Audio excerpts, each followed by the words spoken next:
Elçi dostlarına yalan danışmaz.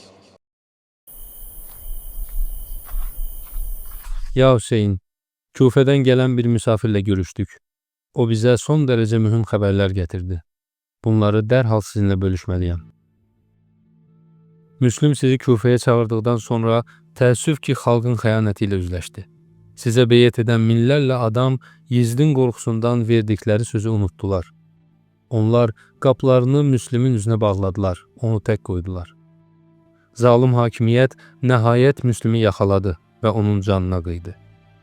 Cəsədini sarayın damından aşağı atdılar.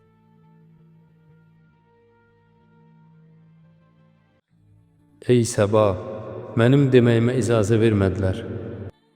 Xahiş edirəm, sən çatdır Hüseynə, Kərbi bəlaya gəlməsin.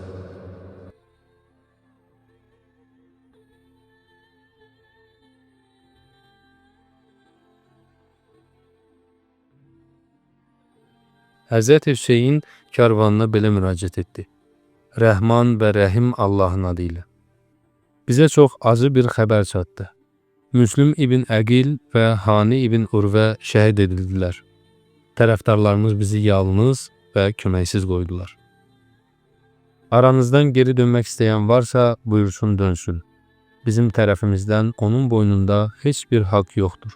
Bundan sonra insanlar tezliklə imamın ətrafından dağıldılar.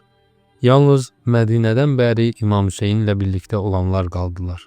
Karvanda Müslimin yetim övladları da qaldı.